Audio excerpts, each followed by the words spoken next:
Welcome one and all to the Cine Geeks podcast, where movies, TV, and all things geek collide. My name is Roy, and today we are going to be doing something a bit different from our usual format.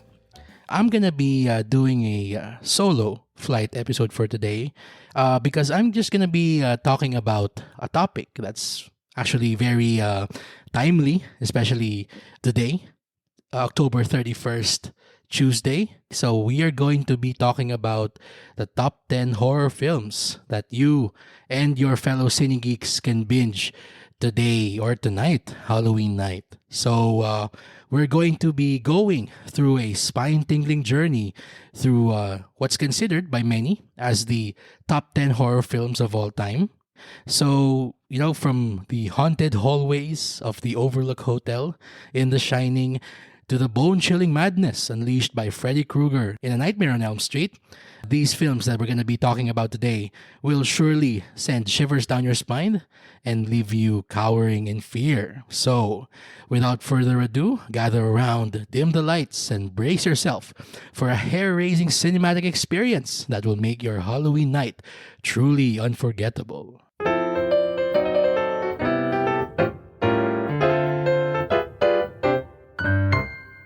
Alright, so let's start with the first movie in this list. By the way, this is in no particular order. So, hindi dahil siya yung una kong binanggit, 10th best na siya, no? These are all great horror movies. Alright, so the first one on our list is The Shining, directed by Stanley Kubrick. Of course, one of the classics of the horror genre, adapted, of course, from the masterpiece by Stephen King as well. So the book itself is a chilling exploration of isolation and madness. Just a bit of background. Don't know if you know this, guys, pero etong The Shining was a big point of contention between Stanley Kubrick and Stephen King, primarily because King thought that Kubrick was not able to accurately adapt or translate into film yung original na kanyang yung kanya na-envision na themes nung book niya, The Shining. But you have to also give it to Stanley Kubrick for coming up with something absolutely original that literally can stand on its own, even if it weren't adapted from any source material. So, the film, for those who don't know, follows Jack Torrance, played by the great Jack Nicholson, who is a struggling writer who takes his family to an isolated hotel, the Overlook Hotel, where he takes a job as the winter caretaker. Now, as the days go by, his sanity begins to unravel, and something eerie and malevolent seems to come alive now that Jack and his family are there. So the movie itself, one of the best horror genre films. Personally, ako gusto ko siya kasi hindi siya masyadong ma-jump scare. Yung horror niya is more about how it goes deep down to your bones, yung dread, yung kung paano mo nakikita na nag-unravel yung sanity ni Jack. And of course, syempre, hindi din naman siya parang horror na parang puro dread lang. Towards the end, for those who've seen it, or for you who have not seen it, minor spoiler alert, when Jack goes on a rampage na after being possessed by the spirits of the Overlook Hotel, doon niya sinabi yung kanyang iconic line na, "Here's Johnny." Yan, sobrang memorable line in horror film history.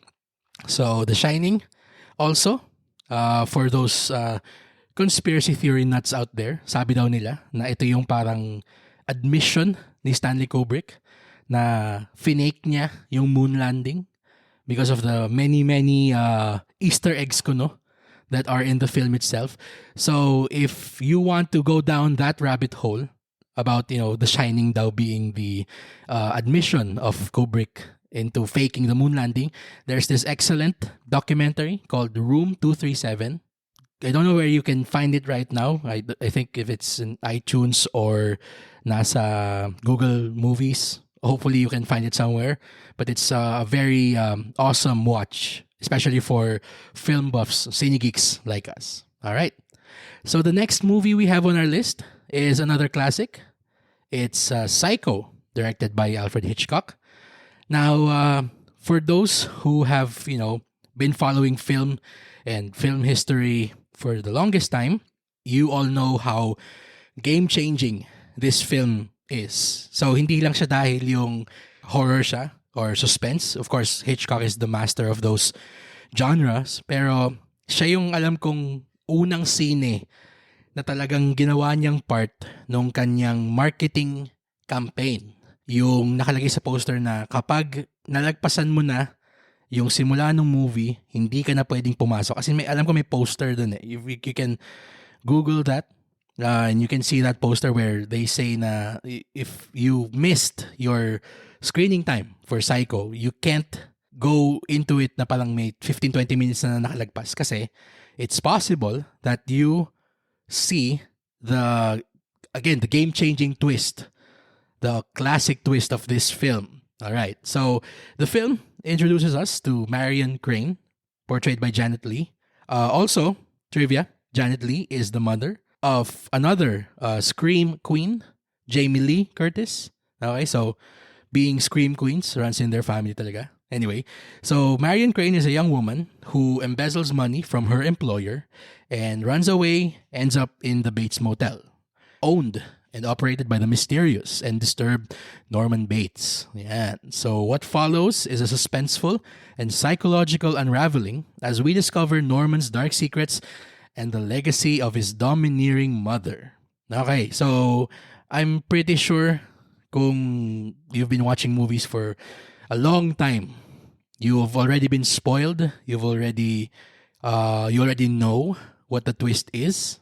Pero grabe, when it came out in 1960, sobrang mind-blowing pa rin siya na for people who have been used to watching something, straightforward, mga drama nila noon, na itong ganitong ka-game-changing yung parang twist on twist on twist. Hitchcock, still master of suspense, masterfully blends it along with psychological terror and pulls memorable performances from everybody on hand. And he just, creates a film that, if I'm being honest, continues to terrify most audiences to this day. So if you want to really be, well-versed doon sa horror genre, then this is something you absolutely cannot miss. Again, Psycho by Alfred Hitchcock.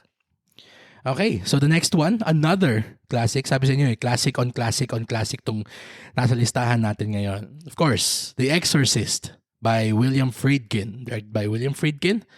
One of, again, many classic horror movies. So if you want to see this on the big screen, actually right now, you can. This comes out October 31st.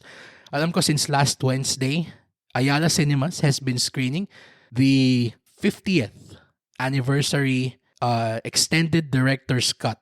Okay, so if you really want to see this in its full glory in the cinemas, you run to your nearest Ayala Cinema and experience this for yourself. Not an ad, but hey, Ayala Cinemas, you're welcome. Anyway, again, one of the scariest films ever made. Talagang shook na shook yung audiences of 1973 nung lumabas tong The Exorcist. So this is about a girl named Reagan, played by Linda Blair, who becomes possessed by a demonic entity. Now, her mother, played by the great Ellen Burstyn, seeks the help of two priests to perform an exorcism.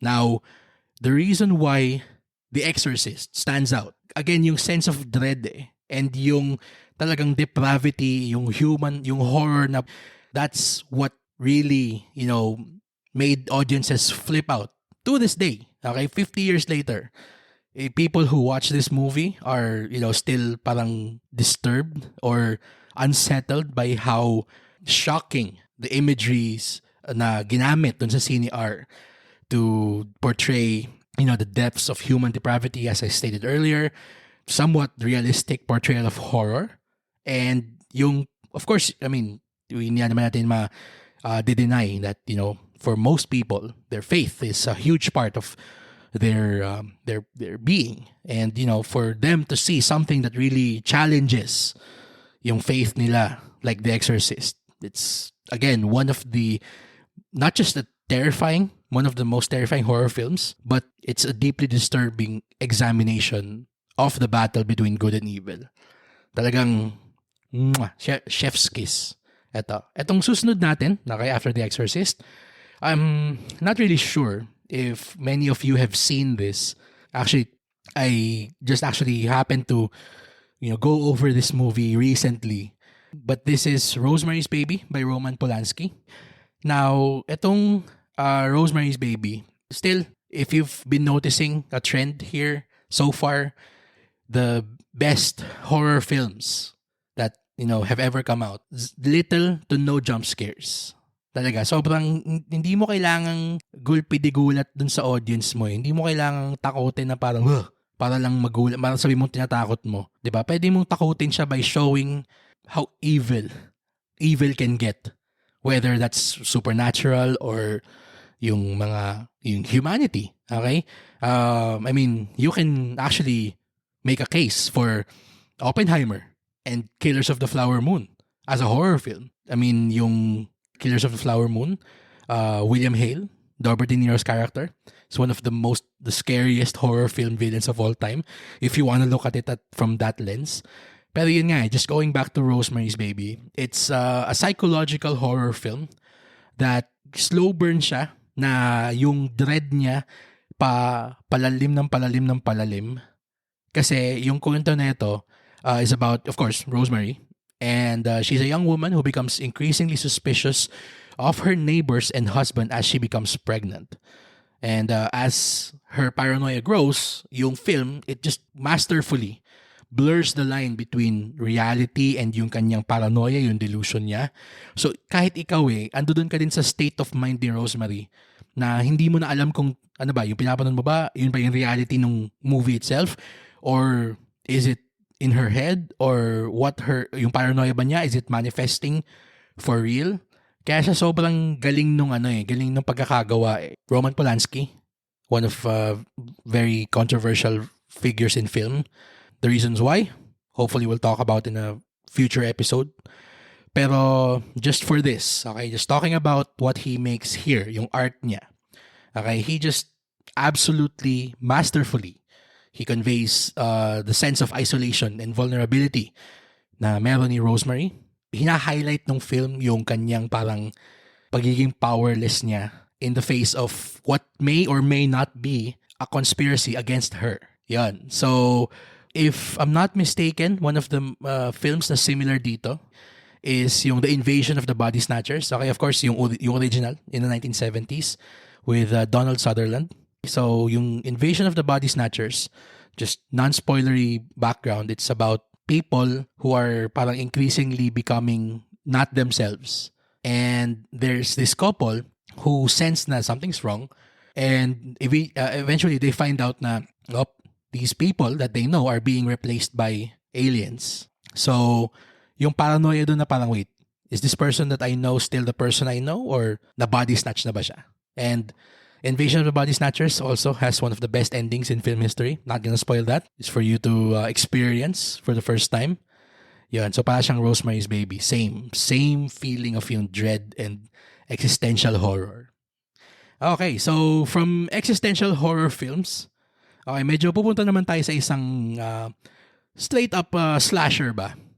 So the next one on our list is Halloween. Of course, directed by the great John Carpenter. And this movie has actually defined the slasher genre for generations since it came out in 1978. Of course, bringing us the iconic horror villain Michael Myers. Of course, one more trivia for all of you out there. Yung mask ni Michael Myers is actually a reverse Captain Kirk mask na pininturahan na nila ng puti pa yung loob. Pero essentially, yung mask ni Michael Myers is a James T. Kirk mask, Halloween mask. So for those of you who don't know, James T. Kirk, of course, the iconic Star Trek captain from the 60s all the way to the 90s. So, yun yung ginamit nilang prop doon. Naging classic na yun for generations. And also, sinabi ko kanina, sa Psycho, yung bida ni si Marion Crane is Janet Leigh. Dito naman sa Halloween, the heroine, Laurie Strode, is played by the great Jamie Lee Curtis, anak ni Janet Leigh. Now, in this movie, Laurie is a teenage babysitter who becomes the target of Michael Myers on Halloween night. So, very straightforward. And talagang grabe yung suspense na ginagawa throughout the film, yung binild ni John Carpenter. He just, capitalizes on the tension created by presence ni Michael Myers. Hindi nga siya yung parang, at again, yun ang gugula talaga na parang jump scare eh. Alam mong ando dun yung presence ni Michael Myers around. And sometimes may mga scenes pa nga dun na parang nakatayo si Laurie dun sa isang kwarto na madilim. Tapos biglang magpapan yung camera, biglang nakatayo na pala si Michael dun. Ganun siya gumamit nung tension eh. Ganun siya magawa nung dread. Siyempre, of course, merong yung cathartic release nung dread na yon. Of course, one of the many iconic quote-unquote horror movie kills in history is from this film. Pero one of the things that also makes this movie iconic is yung score. Also made by the director, John Carpenter. His minimalist yet chilling score, featuring of course the iconic piano melody, is, if you're a horror fan, instantly recognizable and synonymous na with horror films in general. Now, this movie is just a very simple movie, pero you cannot mistake it for parang ganun lang siya. Hindi eh. There's something that's powerful in its simplicity, in its rawness, dun sa scene na yan, which, again, is iconic, stands the test of time. It spawned how many sequels? 8? Tapos, 5 yung original na sequel niya. Tapos nag-reboot pa siya ng 3 ulit. So, if a movie is not iconic, then how can you say na hindi kung ganun kalaki yung legacy niya, di ba? Exactly.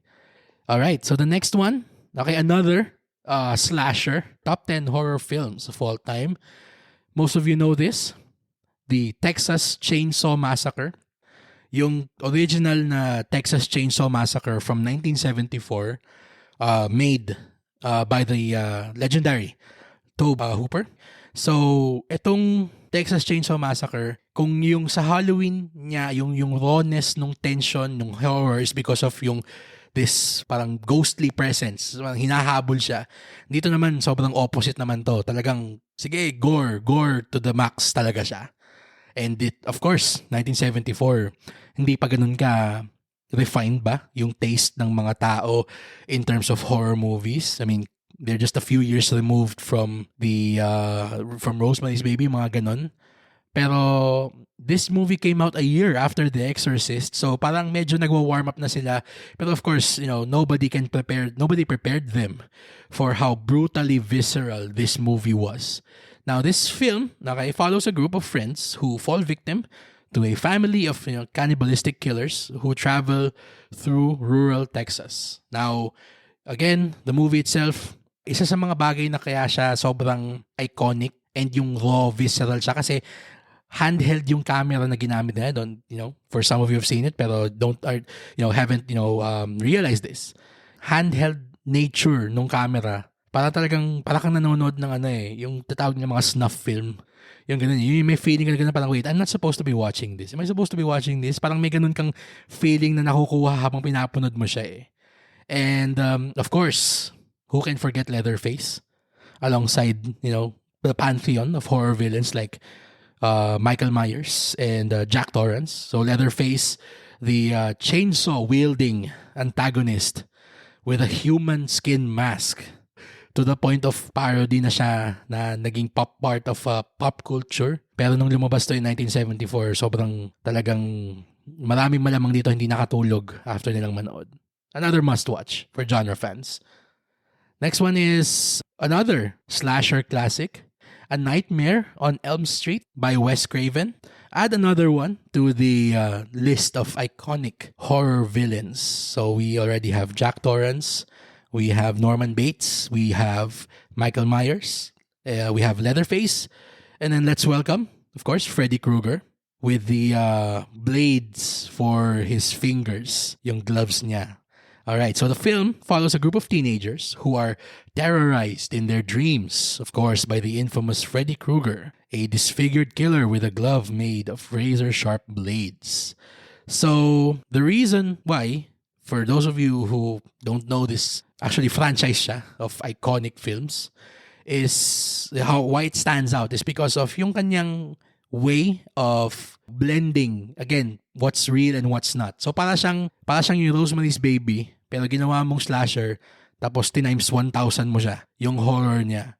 So, most of you know na si Freddy Krueger is this villain who terrorizes the teenagers in question in their sleep. Pero yun na nga yung nakakatawa dun, yun nakakatakot kasi eventually, aabot dun sa punto na parang, wait, he's in the real world. Am I still sleeping or is he actually here? Yun yung part nung fun nung pagpanood dito. It blends dreams and reality in a way that challenges the audience's perception of, again, what's real and what's imagined. And he being Wes Craven, he masterfully taps into that siguro primal fear natin of our nightmares being, real. So, lahat naman tayo, nagkakaroon tayo ng nightmares from time to time, and these nightmares can, manifest in some of the most unimaginable horrors that we can, dream of.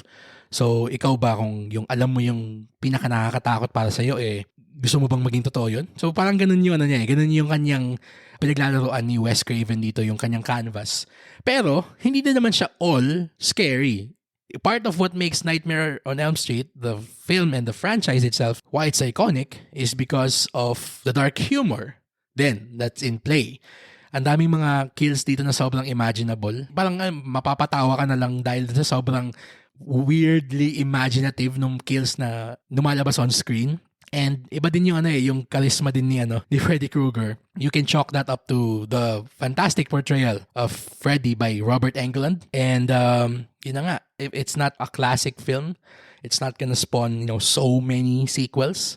You don't want to miss this dun sa listahan of best horror films. So after our quick trip through the slasher classics, punta naman tayo dito sa isang hindi naman siya actually horror film per se. Siguro more siyang parang psychological thriller. Pero kung masasabi mo nga, kung sinabi ko kanina parang pwede mong tawaging horror film yung Killers of the Flower Moon tsaka yung Oppenheimer, of course, you can definitely call this one of the best horror films of all time. I'm talking about The Silence of the Lambs, directed by Jonathan Demme, starring the icons of film, not just of horror, but film, Jodie Foster and, of course, Anthony Hopkins.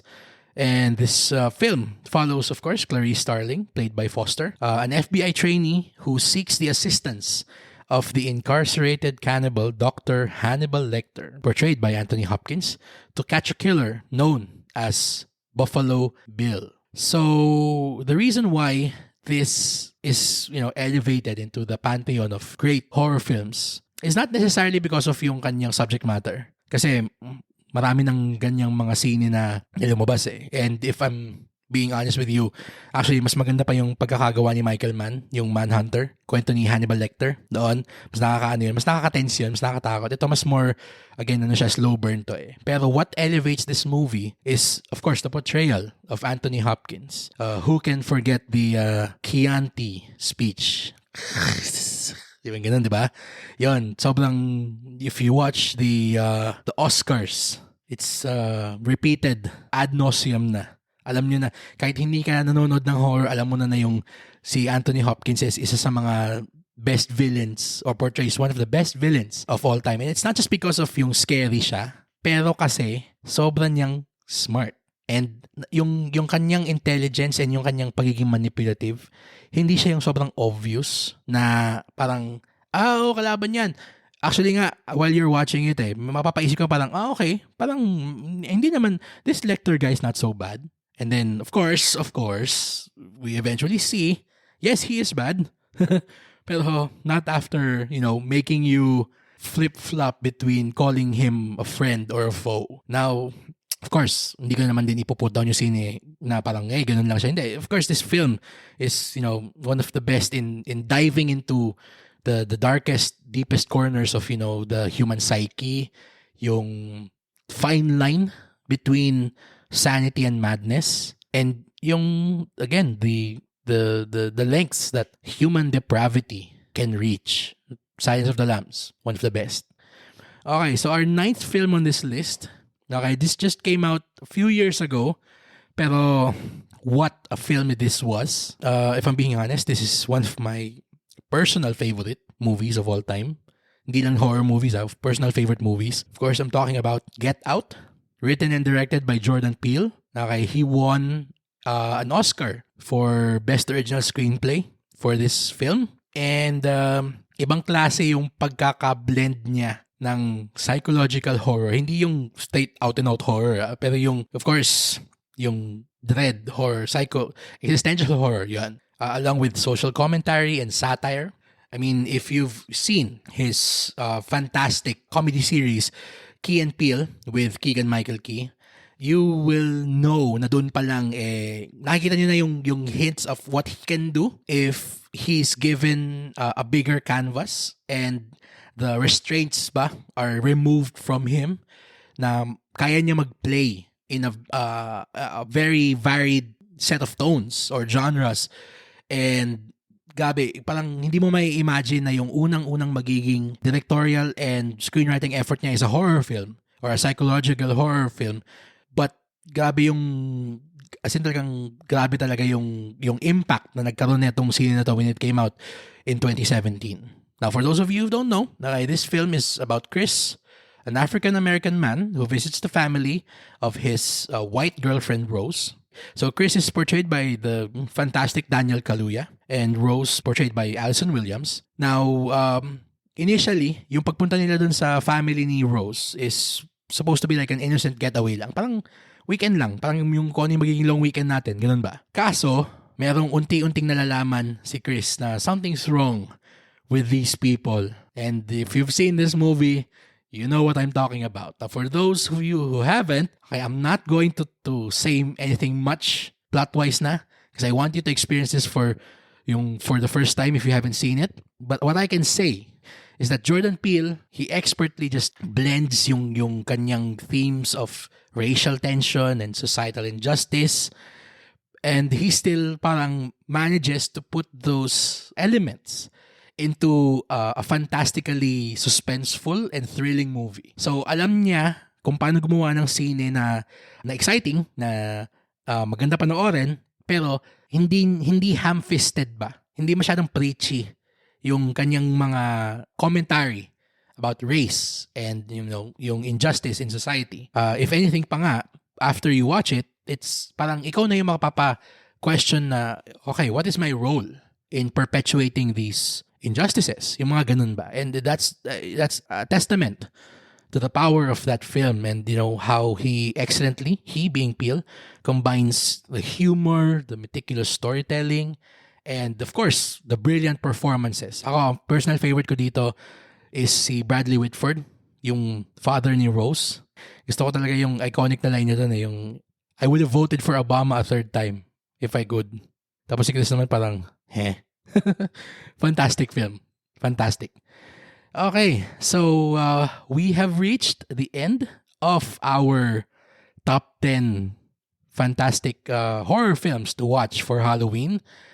Of course, our last film, but certainly not the least. Okay, this is gonna be controversial for some. Okay, because some people might not call this a horror movie at all. Some people will. I'll let you decide for yourselves. Why don't you write this down, or write your views down on this film in the comments below, fellow Cinegeeks. I'm talking about Hereditary, directed by the enigmatic Ari Aster. Now, Hereditary, if you don't know this yet, is about a family who navigates grief through a horrifying set of events. Yun na lang. I won't say anything much about it. Again, like Get Out, I'll let you experience this for yourself. Pero yung strength netong scene na to is how it just, yung slow burn niya na tension, may mga times siya na bigla niyang ira-ratchet up to 10 tapos ibababa niya bigla ng 0 ulit. Parang just to keep you on your toes. Pero pag bigla na niyang binagsak yung kanyang punchline, hindi ka na maka-turn away from what you're seeing on screen. And credit for this is not just for, the direction of Ari Aster, pero yung fantastic performance ni Toni Collette na, if I'm not mistaken, dapat may mga parang nagko-call sana nung 2018 na maging part siya ng Best Actress nomination list because of how great her performance was. Kasi grabe talaga yung portrayal niya nung character nung mother. Kasi ang dami niyang kailangan gawing parang roles doon. Kailangan niya maging yung nanay na sobrang grief-stricken, pero meron din siyang mga moments na parang biglang puputok siya, yung terror na i-unleash niya bigla, 'di ba? Grabe yung mai-juggle niya yung dalawang yun eh. Not many actresses can do that, and Toni Collette is just one of them. And grabe yung hindi mo makikita yung mga twists na mga darating dito. Kasi akala mo parang horror, sige, okay, ganito. Parang if you think that this is a movie you've seen before, you think again. You haven't seen any movie like this since, and siguro, I guess, we can add a bonus entry ba here to the list. Midsommar, okay, if I'm not mistaken, this is also by Ari Aster. So, ganun talaga siya gumawa si Ari diving into the horrors of the human psyche. Pero it's not so much about, what horrors you see in front of you, reality, although may ganun siyang element, pero para siyang, yung bang horrors na ginagawa, nakita mo, perpetuated din ba nung nasa ulo mo? Yun ganun siya na parang, what unsettles you more? Is it the horror you see in front of you, or is it the horror that you create in your head? Yun, kaya siya sobrang galing din niya na director of this genre, si Ari Aster. Okay, so we've gone through 10 iconic horror films. So from the classics like The Shining to the game-changing modern films like Get Out. Now, I've listed films that, represent the very best that the genre has to offer.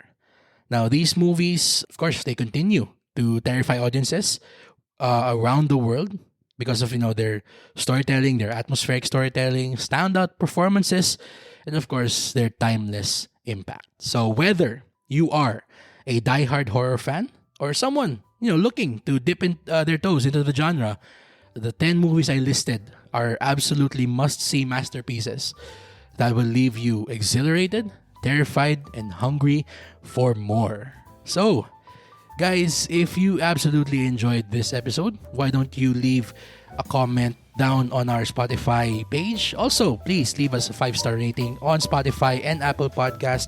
That definitely helps us out. Please join the Cinegeek conversation over on our socials. So we're on Facebook, we are on Threads, we are on Instagram, and we are also on X, formerly known as Twitter, at CinegeekSpod. And also, please don't forget, we have a website. We already have a website. That's www.cinegeekspod.com. So, for my co-host, Angela, again, this has been Roy. Thank you for listening to the Cinegeeks podcast, where movies, TV, and all things geek collide.